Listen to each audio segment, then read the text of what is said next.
What's up, Hey Unk fam? Welcome back to another episode of the Hey Unk podcast. The podcast where we dive deep into the real. No fluff, just straight talk about navigating this crazy thing called life.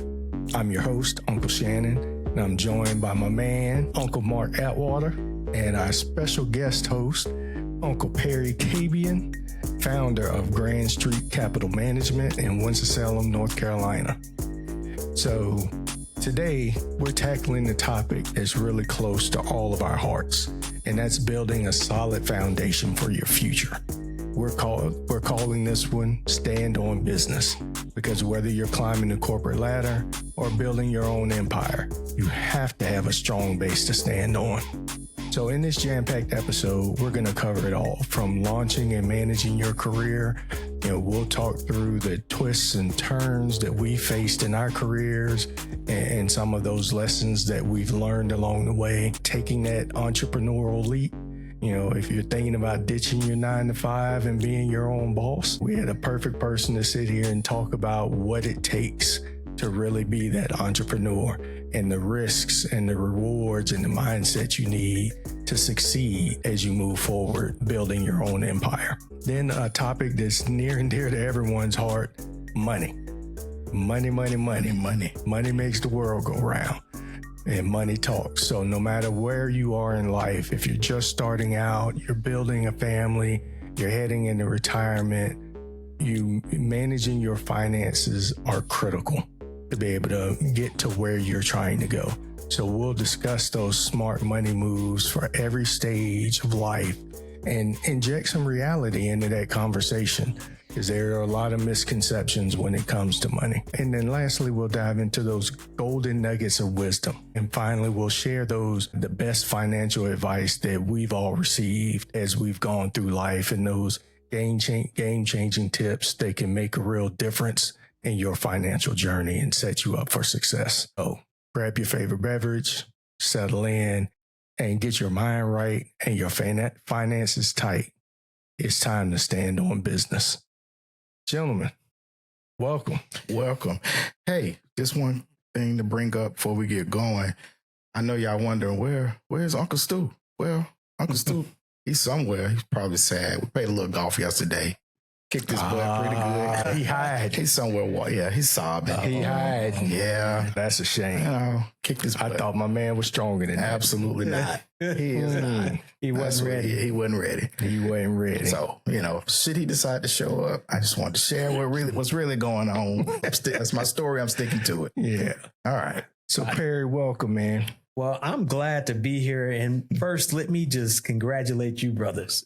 Because I came here, but I know you guys set standards of excellence always in everything that you do.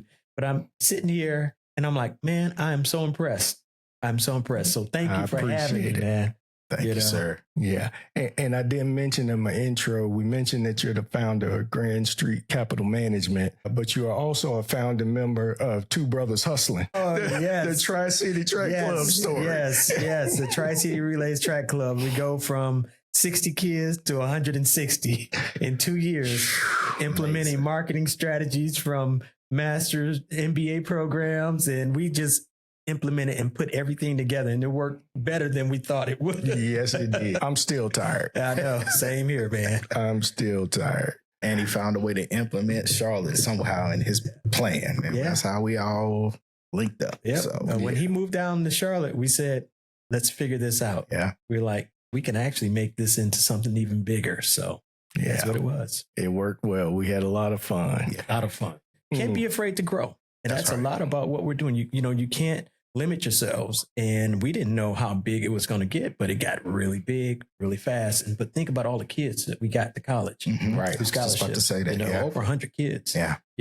Got track and field scholarships through our program over those years. So.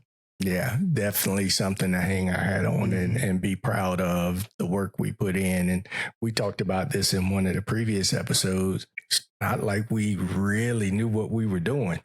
We were figuring it out as we were doing it. I mean, I knew the sport and I knew how to coach, but that pretty much was it. And when Shannon came and said, I'll handle this other part of it, you just worry about the coaches and getting the program together. That's when it worked. Yeah. Team. I couldn't do all the other stuff and coach at the same time. So. Yeah. So, as we dive into this discussion, right, I want to talk a little bit about kind of your career journey, Perry, and how you started off. And I first want to start with the question we always ask our guests is, what kind of uncle are you? Man, we just did this study and they talked about which personality traits you have. You have one that's the run up the hill with the flag kind of guy, rah, rah, rah. And then the other person is the person who cares about everybody and want to make sure everybody's doing well. So I'm kind of in between. And that's what they said. So I think the kind of uncle I would be that tough love uncle. Okay. You're probably, while you're a kid, you're probably like, I can't stand him, and it gets on my nerves, but, and my standpoint, I'm like, you better be whispering it, or right. Using your inside voice. You can think whatever you want. Just don't let it come out of your mouth. But at the end of the day, when they become adults, they come back and they tell you, I get it. I see what you did. I have all those track kids coming to my house, D-Ray and all those guys. Right. We get it. That was just you caring about us. Yeah. So yeah. Tough love. The reward is amazing, isn't it? Mm-hmm. Yeah. And he used to be a distance coach, and I've heard some of those stories from those kids. They did not like him at a time. So yeah. But they are better for it. Yes, they are. Right? Yeah. They all come and tell me. Yes, they are. So as we're thinking about this episode and starting off thinking about our careers, one of the things that when I'm talking to especially younger people about my career and telling my story, I never thought that I would be where I am. Mm-hmm. When I was coming out of college, never in a million years did I think I would be doing what I'm doing now. So for you, is this where you thought you would be? It's, in the beginning, no, but early on, it was where I wanted to be. I just took the long road to get there. I worked in insurance. Then I went back and got my master's degree. I worked as a staff accountant for General Motors, financial analyst for Ford, before I got into investments. And it was each step along the way. I was meeting people, networking. The National Black MBA Association was real instrumental in helping me get over into the investment arena. And these two guys who were starting a firm, they basically were like, I was employee number one, but they were investing money for the National Black MBA Association. And that's how I got connected with them. So, yeah, so it was a very small firm. They couldn't pay me at first. It was interesting. I pretty much worked 4 months for free. But, I kept my other job at the time. But It was just real interesting because I knew that they were going to go places. I was satisfied with how they were going, their progress and things like that. And actually, one of the guys actually works for me now. So. Okay. So it was a real strategic risk that you were taking in going in and working with them and not making any money, but to see if it'll pay off in the end. Yeah. I had a lot of confidence in myself. I knew I'd just written my thesis in securities research. And so I knew I would get somewhere. I just needed a little bit of experience to get notoriety and to get noticed. So I did that. It was a calculated risk, but it worked out real well for everybody. So okay, so interesting. I want you to kind of expound on some of the things you just said. I noticed you got that hat on. We'll talk about that Detroit hat and they seem like they have come a long way, and because we know they stuck it up for years, but it took a time. They built on it, right? Yeah. I mean, it's so interesting. I mean, if anybody from that city, they will tell you they suffered through the 0-16 seasons. We can't talk trash at the barbershops with everybody else. You sit there and like you over there quiet. What's your team? Yeah, Detroit. and so, but the ironic thing in my career early on with this firm I was with, we were the NFL liaison for the Detroit Lions. So one of the owners, he actually taught their rookie class in terms of financial literacy. Wow. Okay. And so we ended up getting a bunch of them as clients. So we got to know them very well and talk about, what was wrong with the team. They would tell us what their friends from other NFL franchises were doing in practice and then what we were doing. Like we worked with a lot of the DBs and they were talking about one of the coaches would ask them, well, what coverage do you think we should, And they were like, man, you the coach. Well, so I can't give names to this stuff, but it was somewhat accurate. But, the thing was that franchise struggled over years and the city suffered, with them, and as you all know the story of Detroit, it was really down and there's a lot of just negative stuff. But then all these positive things started happening and the city just jumped behind the winner. But what's happened, the rest of the country is like, hey, we feel that way too. And we're jumping behind you all. We're just sitting like, hey, where are these other? Yeah. It's cool though. Yeah. It's fun. So I wear this hat, man. It's a conversational piece wherever I go. I love it. Okay. So my question though is regarding as you are starting out, I'm thinking about the young people, fresh out of college, some maybe a year or two, trying to figure this thing out. And I love your journey on how you became who you was. How did you, I guess for now, I'm thinking more on a budgetary how to set up a good budget, how should they be thinking, you know what I mean, in terms of different things. Well, I think a lot of times kids want to be entrepreneurial or young, I mean, not say kids, young people want to be entrepreneurial, and that's great. I think you need a skill set to be an entrepreneur. A lot of people just, I think my son was showing me a podcast the other day where some young lady, she says, what's her career aspiration? She said, be an entrepreneur. Guy says, what business do you own? She says, I don't own any, or she said she was an entrepreneur, but she doesn't own a business. And I understand it's a catchphrase, but what I would say for kids is to develop your skills, whether you're going to develop them at somebody else's company.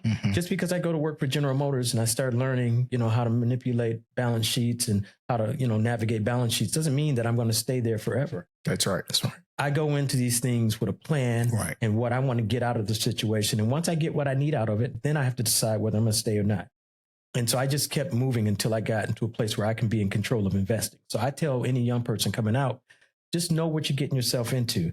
But in terms of budgeting, it's very, I like to simplify it first. Okay. You spend less than what you bring in. That's the beginning. That's the first step. Spend less than what you bring in. I don't think they heard you. Spend less than what you bring in. Right. Bring money in, spend less.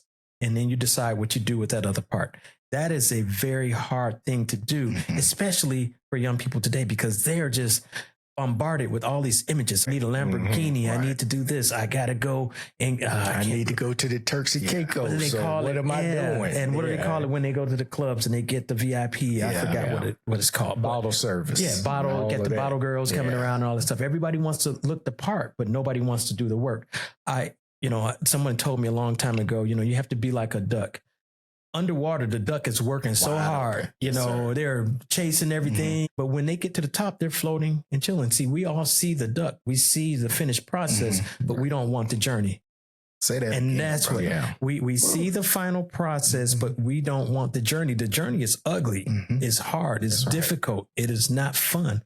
And I've spent many of hours like researching, reading. I mean, I was reading before I got here today. I brought stuff to read with me today, I mean, but you have to consume information. You have to be good at what it is that you're doing. And I tell every young person, hey, I don't care if you're going to go work. I worked as a claim adjuster in the beginning. I don't care if you're going to work as a claim adjuster. Be very good at it and know what you're trying to get out of it. That's right. Before you can move on. But always spend less. Okay, than what you bring in. Yeah. And as I'm thinking through this, right, even throughout my career, I've had some pivotal moments. And to your point of, my nieces and nephews, they see where I am now. And I've been very successful in my career and I've been very lucky in my career. But I've also worked my ass off in my career. They weren't around. They were babies or weren't even born yet when I was working 16 hours for Anheuser-Busch in the plant, putting in new lines and all of that and doing all of the engineering at the brewery and working weekends and traveling to different plants every week and all of that grunt work that I had to do. But I was learning every day. Every day I went in there, I learned something different. I was building a name for myself. And then that translated into starting to speak at conferences and, getting known in the industry and all of those things, that groundwork to set me up for the success that I have now. And that's a key lesson that people need to learn early in their career. Look, you're not going to come out of college and be a director or a associate VP in a year. Right. That is an unrealistic expectation. It would be dangerous. Right. It for would you be. to come out of college in 1 year or 2 years to be an executive VP for a major corporation. Right. Now, it's been done before. Okay. I'm not saying, and that's what we were talking about earlier. I would never limit what a young person's aspiration would be. I think it's just, we have a lot of older professionals who tell younger people what you can't do. They're so good at telling people what they can't do. Right. I remember being that young person and people telling me what I couldn't do. Right. I was a whole different animal when it came to that. I mean, I was going to show you. I was going to make sure that you saw that. So I'm always encouraging, Now, if somebody tells me something just completely outlandish, I will say, hey, you might want to reel that back in a little bit and let's talk about it. Right. Yeah. But I'm not going to tell them, no, you can't do it, because we can't measure the human spirit. Yeah. We're all capable of great things. So when I used to get a lot of young workers out of college and so forth. And again, they talk about their goals and where they want to be in a year, like you were just talking about, and they haven't even learned the other side of the room yet on what's going on. And, and I would always share, you want to be the boss, but do you want the responsibility of being the boss? That if you don't know what the other side of the room doing, you can't be the boss. So you got to go through the process. Yes. And the process stinks sometimes, but Well, a lot of people want, I always tell people, I never accept responsibility without being given the authority to execute. So they haven't even developed the authority, the authority part. They're nowhere near on either of those spectrums, but it's about responsibility, and responsibility is expensive, I mean, when you're given some responsibility and you have to make sure something happens, and a lot of folks are not ready for that. Not, and again, you could have that exceptional outlier that be ready to handle it. When you're starting your career and learning all the different parts of your role, it gives you an opportunity to grow and get comfortable with making decisions. And understanding your responsibility and being accountable for those decisions. And it's one thing to make a decision in ignorance, right? Any idiot can say, yeah, we're going to do that. Right. Yeah. Right. Thumbs up, but thumbs down. Understanding how to look at a situation and make an appropriate decision, and sometimes give yourself grace and, always reserve the right to learn and grow. And hey, I have more information now, so we're going to change this decision. There are a lot of people that just aren't mature enough to have that outlook until they've been in a couple of jobs and been able to see and learn from other people and see how people are managing it. So I want to make sure people understand that, you are not a failure, right? If you don't get promoted every year. Exactly. That is not a normal thing, right? Yeah. It's, Shannon, and you say that there are so many individuals, and I have lots of my client base is throughout the country, all different walks of life, different organizations, different ways that they accumulated their funds. I have some people who never got above a managerial level. They've just become very good at what they've done, and they've built and amassed wealth. And they will, when they're done working, they will have more than a few million in the bank. Okay. When they're done. And I've seen this. So you don't necessarily need to be the CEO, to be a millionaire. And I think that's the message that's being lost. Just like, most of our young folks think that they need to play an NBA or, be a rapper or, all these other things that are just, thrown at them. And you have society telling them, this is what we see your true worth is. And no rewards given for that person who's become an engineer or a person who's become anesthesiologist. Those are, to me, are real heroes. And these folks are doing well. I mean, I have a good friend who's, I won't even say, but his part-time job, he does like $250 a year. Right. So, and I think that's a really important point too. And it goes to people not having a realistic understanding of money.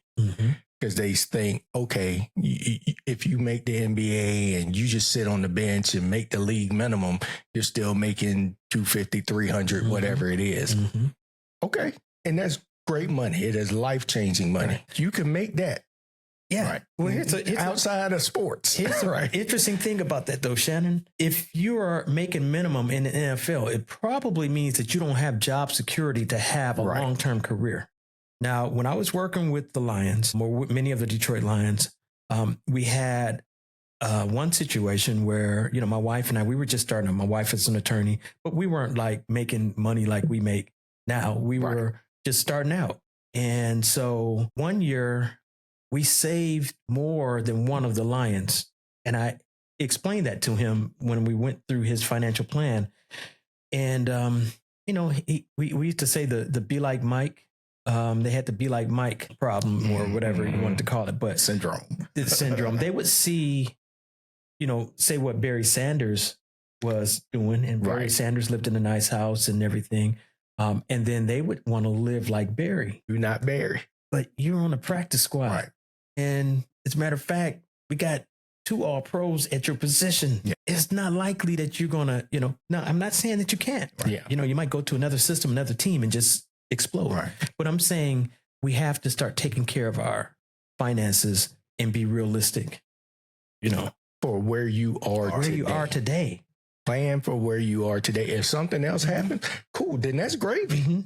Now you have more flexibility to do other things, but plan for where you are today. Right. And the habits that you form while you're doing it are going to be the habits that carry you throughout, so that when the real stuff comes, you'll be prepared. Yeah. And that's where many of us are not prepared when the real money comes. So all that's amazing. All that, man, y'all right there should have took up an offering for that whole section right there. It's real life, man. You can't fake this. No, you can't. And I think one of the things too is when people learn to be humble, especially when they don't get that promotion, learn what do I need to do to improve, what I mean? Yeah. And so forth. But in speaking on just taking that next step in that journey, when should people say, I need a financial planner? When, is that a realistic thing?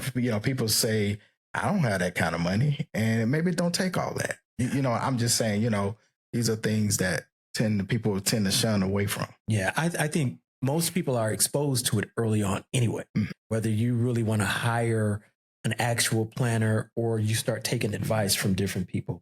First thing, a lot of people go into their companies and they're doing their 401k plans. Right? Now, I encourage all young people to, if you can, max out your 401ks at an early age, because when you're young, time is your friend. The time value of money, that whole concept, that works. Also, a company that matches is just so important, because there's I shouldn't say no.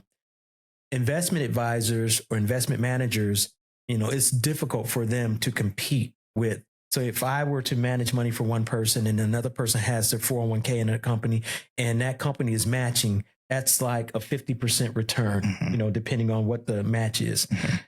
To grow that money that way on the other side of it is very difficult. Okay. It's very difficult. So I would get that consistent return. To get that consistent return, because the market goes down sometimes and it doesn't always go up. And I have to make sure I say that in my, but yeah. No, I didn't mean to cut you off. So to make it simple, because I'm a simple guy and I like people to think about that. Using that example, company I was with, I had again, a lot of young people, 401k, what should I do? And the companies, they come in and they tell you, well, we're going to start you out at 5%. And then you were fully invested when you start. I'm like, okay, you don't even understand what they just said. So they literally are matching you dollar for dollar, and so forth. So just to keep it, in that way of, because again, I get young people and they just don't get it. You said it just now, but you said it fast. I wanted them to understand. Yeah. Oh no. Dollar for dollar. Dollar for dollar. Yeah. So you take $100 out of your check one week and you put it into your 401k plan and your company matches it. So now you have two $100. Yes, sir. So what you have is 100% return. Yes, sir. Yeah. It's just it's just like magic. And I have two sons, both are young professionals, and they listen to me. And one of the things, and I know we probably want to talk about this later, but a lot of young folks can't find the capital to buy their first home. Mm-hmm. It's just been difficult, with the interest rates being high and things like that. Mm-hmm. But there is a part of your 401k plan that you can actually pull out of your 401k plan with no interest and penalties. Mm-hmm. Okay. With no penalties. And if you're going to use it for your first home purchase. Mm-hmm. So while you may not be able, because of the way the economy is set up with the high interest rates and the values of homes right now, you may not be able to get it with just the savings that you have. But if you're putting money away for this 401k plan, and if you're earning money, like the NASDAQ stock index up year to date is up like 35%. Mm-hmm. The S&P 500 index is up 20%. Dow Jones Industrial Average is up 11%. I mean, you still got double digit gains across all the three major indices. If your money was working for you, it is actually getting you to that point where you can make that first time down payment, and you don't have to take everything out. Right. Yeah. That's actually how I was able to do mine. Mm-hmm. And I had my mother shared that with me. Hey, you're not realizing, to your point, take full advantage of that 401k. Mm-hmm. And I just had the money sitting there. Yeah. And I called and they was like, yeah, there's no penalty for that. Mm-hmm. And that's just one of the little tricks of the trade. And, my sons, I think one of my oldest son called me and he's like, you wouldn't believe how much money is in my 401k. Yeah. I just started laughing. I was like, I know you're excited. And I intentionally don't look at it. I'm like, just let it roll. Yeah. And he's just he's been real diligent about putting it away. So I'm glad that they listened to their dad. Mm-hmm. As you all know, through the track process, they didn't always listen to their dad. It's not. No. Hey, we had one episode called "Them Damn Kids." And yes, we know they do not always listen. Oh my goodness, I love them though. I mean, I love y'all kids too, man. Y'all kids are like my kids. Yes, yes, they are. Absolutely. You definitely helped mine. So man, so as we talk about your careers and engaging in your career in the different levels and taking advantage of all of that. So let's say I want to be my own boss. Mm-hmm. I want to go out on my own. I got an idea. I want to jump on it. From your perspective, having done it, having started your own firm, what do people need to have in place? Or let's start with the mindset. What mindset do they need to have going into it to be prepared to be an entrepreneur? What does that look like? Yeah, I will tell you, I was surprised. I was shocked. I got, it's just like, in sports, when you take some L's and you get it handed to you, you have to go back and sit there like, okay, what just happened? How did I lose out on this account? Mm-hmm. I thought I was getting this. So I would tell people, one, just have thick skin. You have to have thick skin. You have to have courage. You have to have some heart to go out there and do it, because everything's not going to go your way. Yeah. And so you have to say, so what's going to happen the first day something doesn't go your way? Are you going to fight or flight? Right. One or the other. My situation came, I'd always wanted to do it. I was with a small firm before. I saw how it was done. But then when I was at Merrill Lynch during 2008, they called it the Great Recession. Yep. The markets crashed. Our training program was eliminated.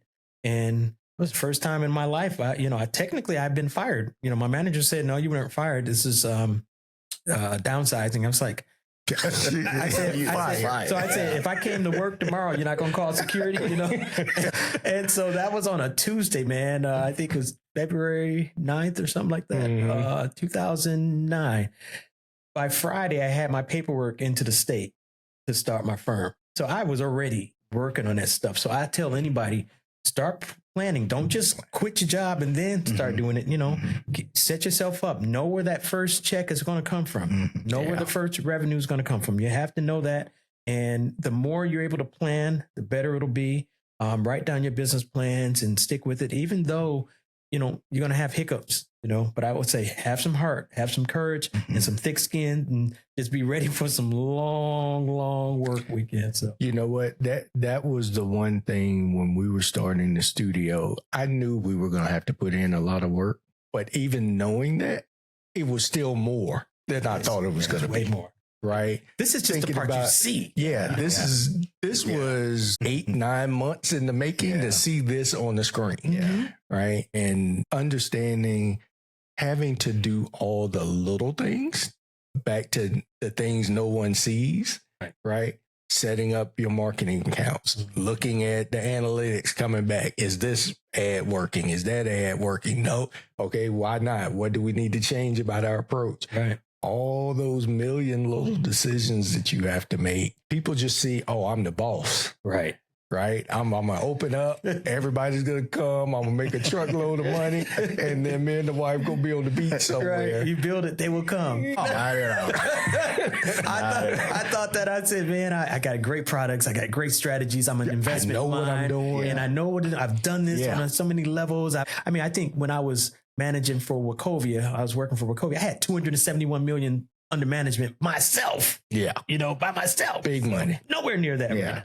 But the thing is that you have to understand that when things don't go your way, when you have to start doing those little things, like I had to create an investment contract. I had to create an investment contract. I'm not a contract. Right. I had to do so many different things that I normally wasn't accustomed to doing. But what you're doing, you're learning the business as you go along, just like you did early on in your career. You're learning, and eventually you'll be able to bring other people in and show them and grow your brand. So I just tell people, have thick skin, have heart, be ready for some long nights. But if you really believe in yourself, and you really do, you can make this stuff happen. Did you hear that? Did you hear him? Yeah, I heard it. All right. Did you sure? You sure you heard? Why are you looking at me? All right. I literally just said these things to him himself. He's having a time. I ain't said quite the way I said it. I love that. I love when it's confirmation along the way. Good job. All right.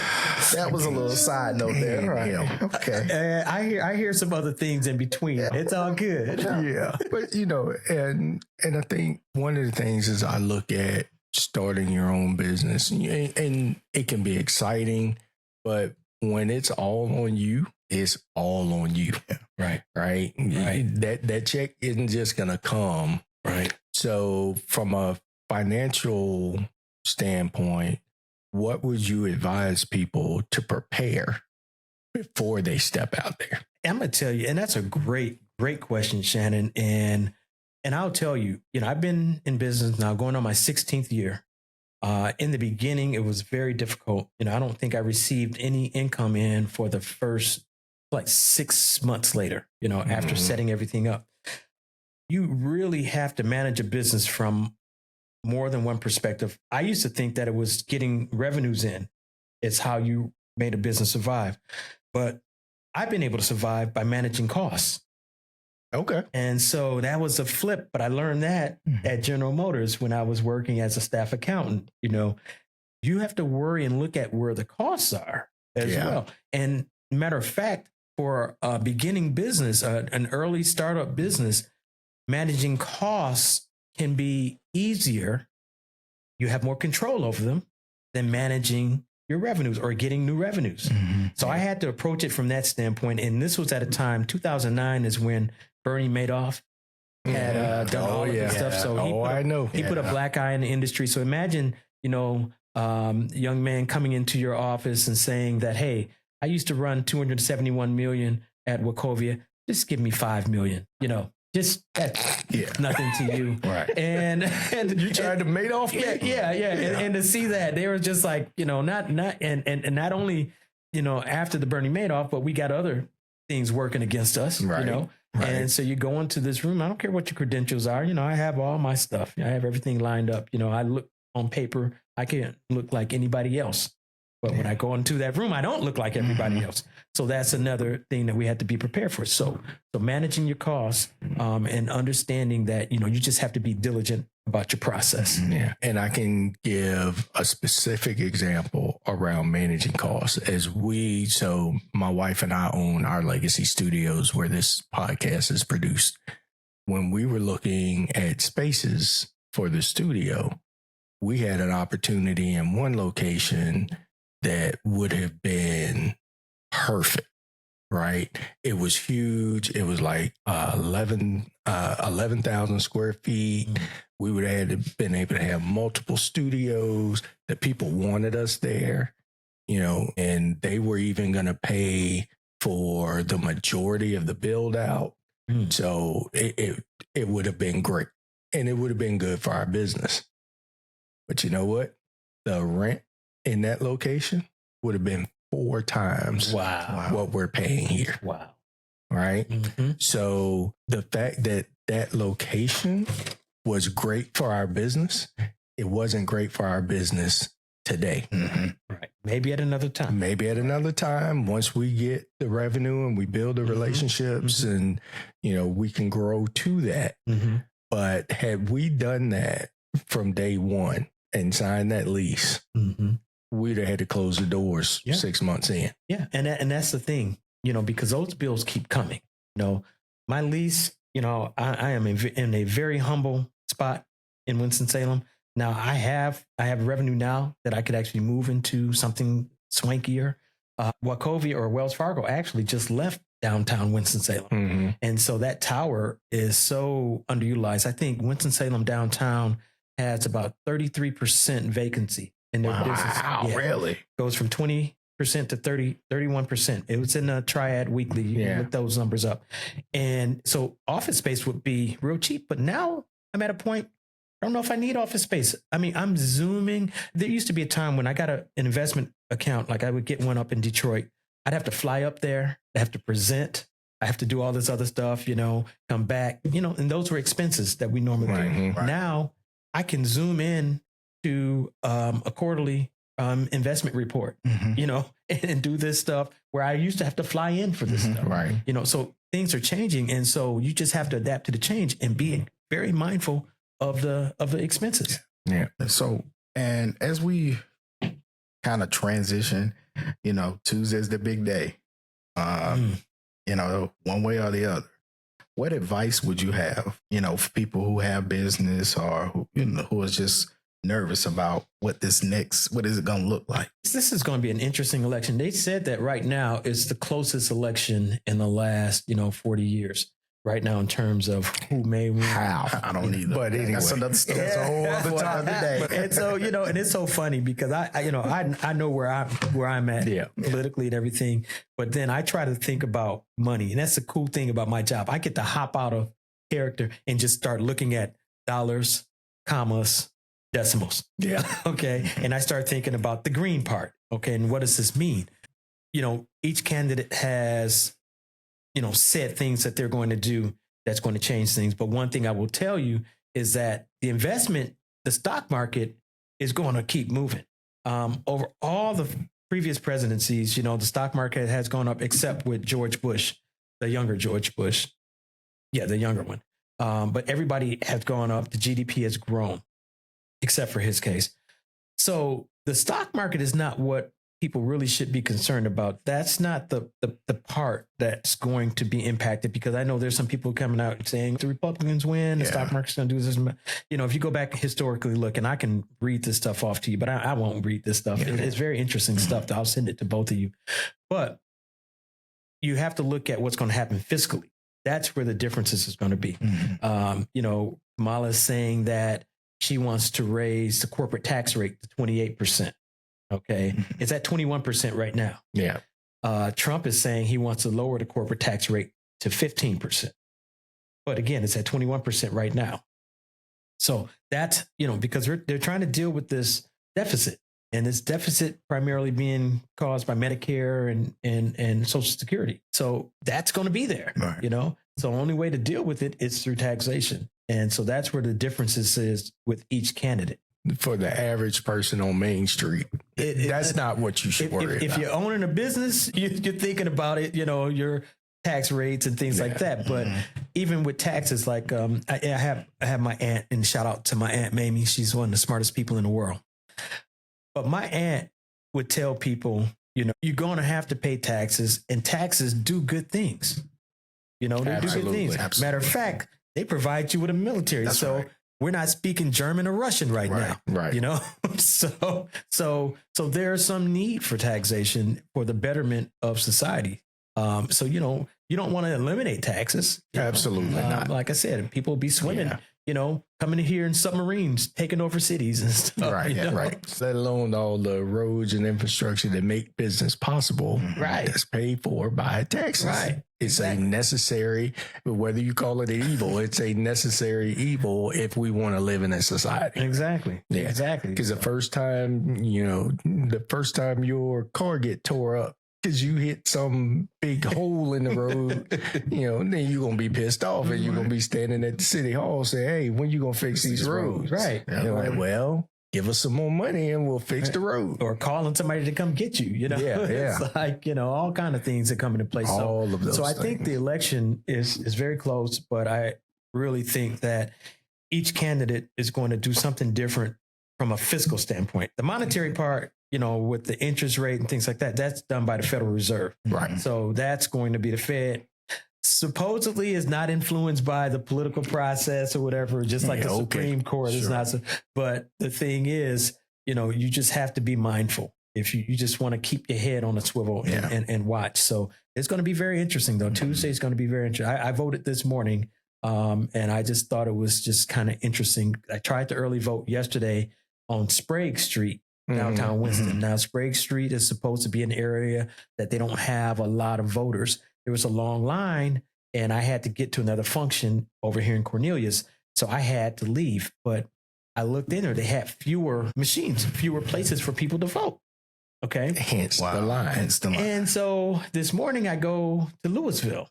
Okay, and man, they have like all the things in there. I had a line too, but that line was moving so fast, and I was sitting there like, interesting, right? Interesting. So, and we talk about those types of disparities that are still happening, but it happens every 4 years. Every 4 years. Yeah. And back to your point, Mark, about why those local elections are so important, is it's those local people that are making these decisions. Exactly. And quite honestly, they're putting politics into their decisions. And we get these types of results and inequities into the system. Yeah. I mean, there was a referendum at the end, and it's probably not here, but it was about whether or not they're going to put that new rule in the North Carolina Constitution. It was here. Okay. It sure was. And it's so tricky. It is. And I know and I'm not saying anybody, but I know some legal minds that are very close to me that missed it, because we talked about it today. And I was like, I said, no, I can't do that. Right. And so I saw the reason and the purpose and why it was written that way. So that's the thing, man. It's just the political process is so manipulative. So you have to do your homework. Yeah. And pay attention. It is critical that you pay attention. And let me say one more thing, Mark. And I know no, you're fine, man. But so my family, my mother's family is originally from Belzoni, Mississippi. My wife's father's family is from the same town. Okay. That's a subject for another discussion, but we're not related. But cousins in common, though. There were some cousins through marriage. It was some cousins through marriage. My cousins in LA, shout out to y'all. Dodgers won, but they were related to me and my wife. It's so interesting. But, the freedom fighters, and it was in Belzoni, Mississippi.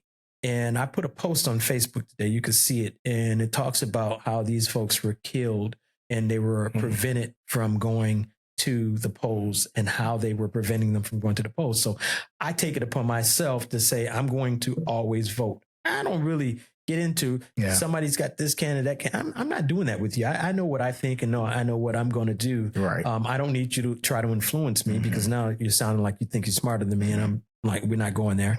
Or if you're calling me dumb, then we got some other problems. Right. So the thing is, I would say, make sure you vote because there are people who died. That's right. Period. I literally just shared that with a young man in Food Line. He works there, amazing young man. Well, he remembered me from something months ago. And I was just sharing with him, hey man, did you make sure you vote? What's the point? I kept it so I was gonna go ahead, but I said your grandmother's grandmother, people died for that. Yeah. I said, for something that you don't realize the importance of. I just kept it simple. I said, you know what, man? I didn't even think about it that way. Well, they've been disconnected from the importance, and that's by design too. That's by design. It is. That's by design. Because many politicians do not want you to vote. If you think no about matter it, what they say, yeah, if you think about they don't want you to. If you go through that extreme, and I know my wife is going to say, "Oh, that's what I was saying." But if you go through that extreme to make people not want to vote, there's got to be something to it. There is something to it. All the stuff that they went through to prevent you from voting. Yeah. Why? Why did they spend all that money? Yeah. Why did they put all that effort in to get you off the rolls? Exactly. It was for a reason. It's for a reason. So I just tell people, I caution everybody, don't be a pacifist when it comes to that. Go out, vote. I don't care who you vote for. I mean, I care, but I'm not going to tell you who to vote for. Yes, but I'm saying still exercise your rights because it's been paid for. It's been paid for. It's just in blood. Yes, in blood. So, all right. So as we start to wrap up this episode, I really wanted to leave the audience with some nuggets of wisdom. So throughout your career, what was the best piece of advice that you received in your career? And this was something that people told different things to me in different parts, but I kind of put it all together. I remember sharing it with one of our former Tri-City athletes who was a wonderful young entrepreneur in Winston-Salem. Shout out Bryce Sherman. Hey, Bryce. Hi, Bryce. But I told Bryce, he asked me one day, he said, "Coach, if you were your 30-year-old self, what would you tell yourself right now?" And that's how smart Bryce is. Bryce did the same thing to me when he was 14. Yeah. He asked me about running track in college. We were at Knoxville. I'll never forget this. And I give him the truth. So anyway, I told Bryce, I said, never put anybody's dreams in front of yours. We've all been guilty of building other people's dreams, and you learn that way. That's right. We're talking about that. Yep. But we have to make sure we keep our dreams first. Our dreams are first because people can suck you into their own madness and their dream. And before you know they it, will suck you dry. Yeah, because they want talented people. You're talented. All these gentlemen here are talented individuals. So people would love to have you on their team. What did they say when you're building a business? Bring in people smarter than you. Yeah. Right. Bring in people smarter than you. They may not have the big picture, but they're smarter than you. But sometimes you bring these people in, you have to help them grow. Yeah. Okay. So it's two sides to it. So don't let anybody else's dreams come before yours. Yeah. Mark, what about you? Well, said a lot of what I was said that I dealt with. You actually was touching on my thing for today, if you don't mind. I just kind of want to share that. Yeah, go ahead. I just want to share, you got to have self-discipline. When you are faced with life challenges, the way you respond to them is going to determine how long you win it. You know what I mean? Just sometimes we just go through things and we're freaking out, oh my God, what do we do? But did you prepare? Were you prepared for those challenges that come along? And again, just sometimes just being in there sometimes allows you to learn from it and grow from it. But what am I going to do now to not come back here? So I'm sorry. That's just kind of, that was right on top. It's the same right thing. Where I was. Yeah. It's the same thing. So it's the same thing.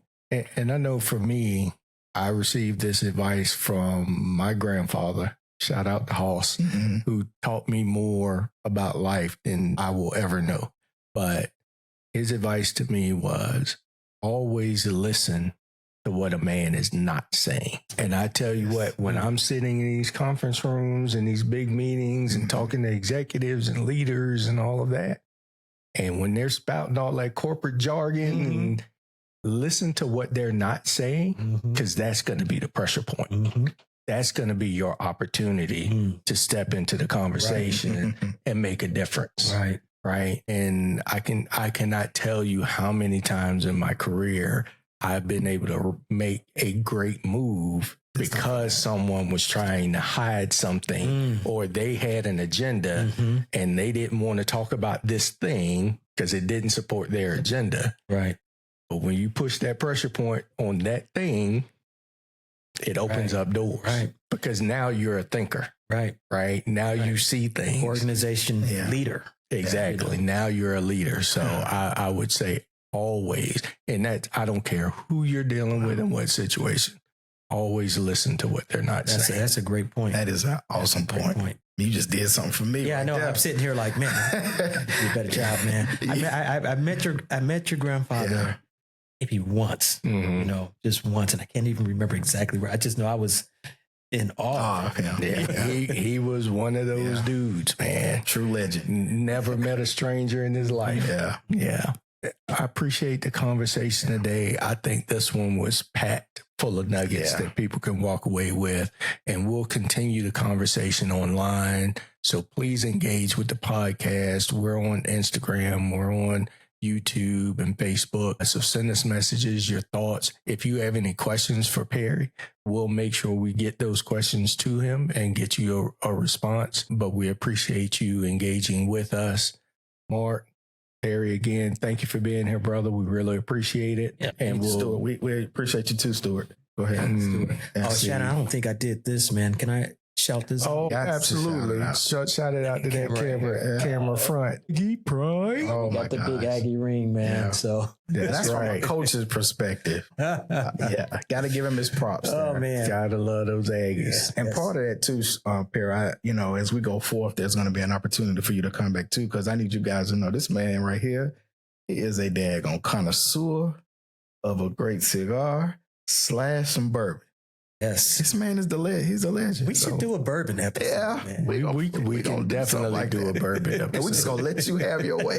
Yes. Hey, and we can come on the road and we can do it in the cellar. I love it. Man, y'all got to get over there, man. Yes. It is just, I'm saying, I sit down there. I just enjoy it. And the way I set it up, I don't know. This is just by accident that I did this thing that well, but you sit down and there's bourbons on all walls. You sit down and you just look around and you go, what can we try next? So yes. Yeah, I might have to bring an air mattress. We got two empty rooms upstairs. You got to bring air mattress. That's right. The boys go. They're gone. That's right. So, fellas and young ladies, if you can appreciate that, just get ready. All right. Well, until next time.